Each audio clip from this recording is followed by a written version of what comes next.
Hey guys, welcome back to Worth the Space. Today we're diving into Back to the Dawn, a 2023 prison break adventure in the style very similar to The Escapist, but brought into the modern day with updated graphics, fresh mechanics, and a whole lot more depth to explore.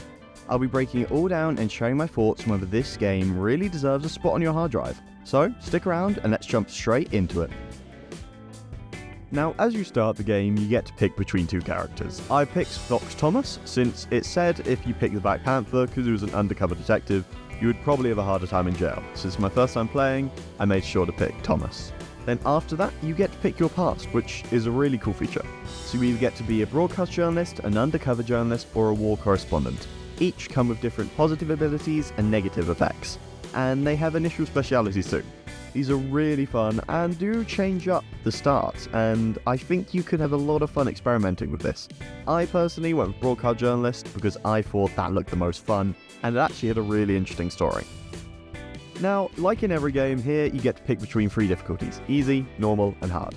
I chose normal for my first run, and I recommend you probably do too. It got a really good experience, and it's a good balance overall. Now, once you've selected your difficulty, you get this intro. This kind of shows you how you get yourself into jail. The government has been dumping sewage into the water, and they've been covering it up. And as a journalist, you're reporting on this.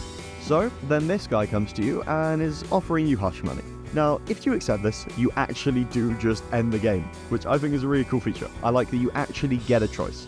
But, of course, this time I came back and I accepted that I would not be bad. And then he calls the police on me, and this is how I get to jail. It's a cool interactive intro, and I really liked it. And here's where the prologue ends. We get arrested because we didn't take the hush money, and the government's corrupt. Now here we arrive at Boulderton Prison Cell Block A.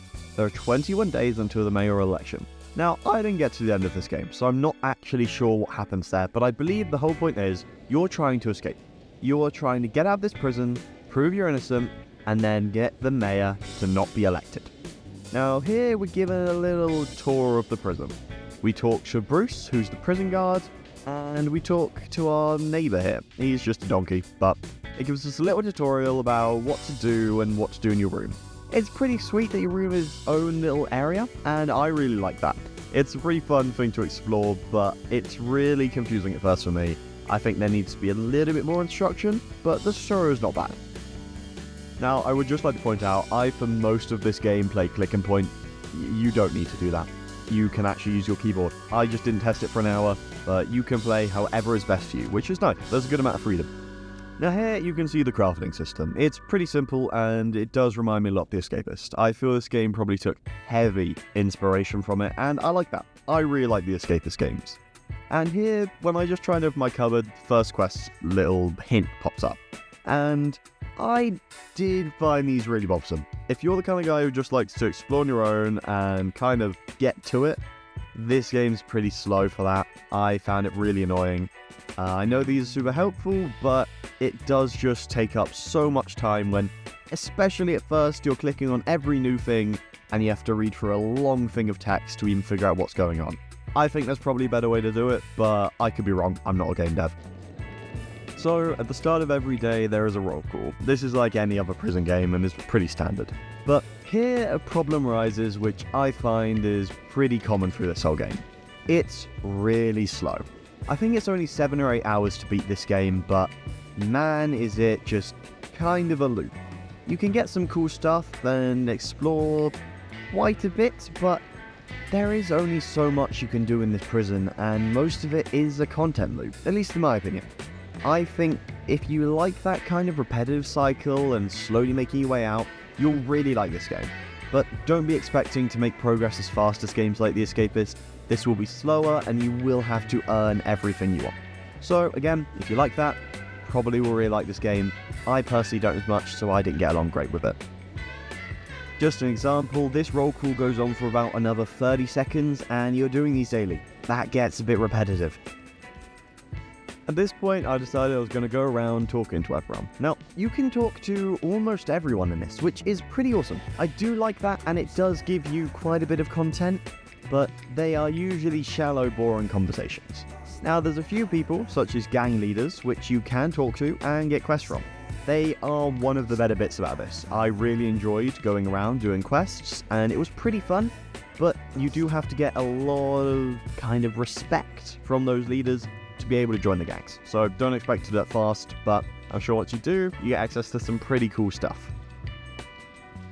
Now this here is a perfect time to tell you that this game is a pretty cool feature, but again, it's exactly like The Escapist. The more intelligence you gain and skills you learn through just going about your day, you can equip more and more and make more stuff. It unlocks new possibilities, new people to talk to, and new crafting recipes.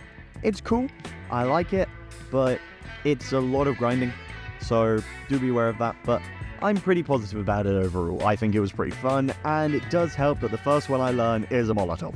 That's pretty good. Here we're tasked with our first main quest. This is calling our lawyer.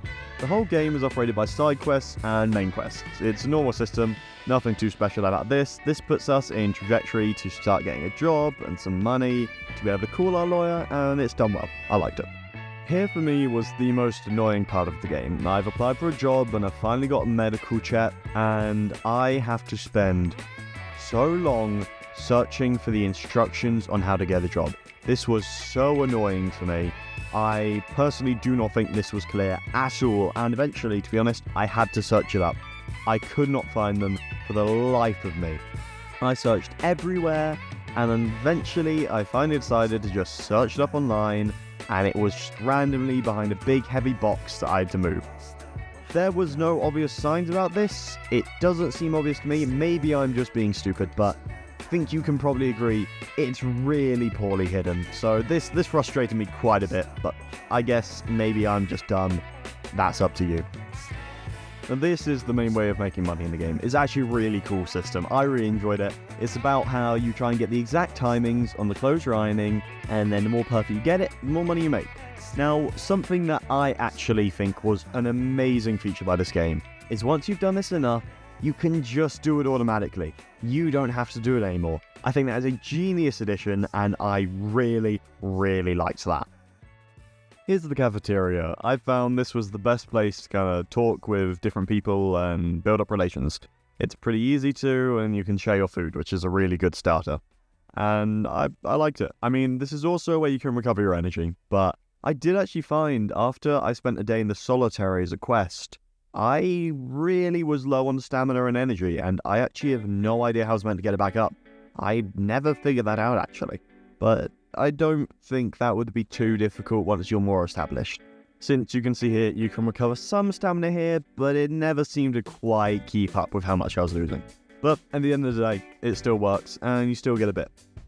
Here is where I got to explore the yard. This place is massive and an absolute maze. I met Crunchy, who made me give him half my money, which, to be honest, I wasn't really fussed about. I just spent basically all of it. And it's kind of cool. You learn about reputation here, which is where you get to meet with the gang leaders, and different parts of the outside area kind of owned by the gang leaders. And the more affiliated you are with them, the more stuff you get to use, and also enter for free. I had to pay to enter stuff for the first time, which was a pain, but again, money isn't actually too bad to get in this game. Now, I explored for a little while. I found different stuff you could find on the ground and gather, and little chests with lumber and that kind of thing in. And it's pretty cool out here. I do like it. It got a little bit confusing from time to time as I spent a while aimlessly walking around, but also about now is when I figured out you no longer need to click and point to move, so this got a lot easier than it was before. So, I'm going to wrap up the video with my final thoughts about this game. I think if you like The Escapist and you like slower paced games, you'll probably quite enjoy this one. I personally won't be returning to this game. I didn't enjoy it that much, so for me, I don't think it's worth the space. But at the end of the day, it's free on Gamepass, and please make sure to tell me what you think. I just thought it was too slow and just not my style of game. But at the end of the day, that is personal preference. I think it's not worth the space. Make sure to say what you think in the comments below, and like and subscribe for more reviews soon. Thanks for watching, have a great day.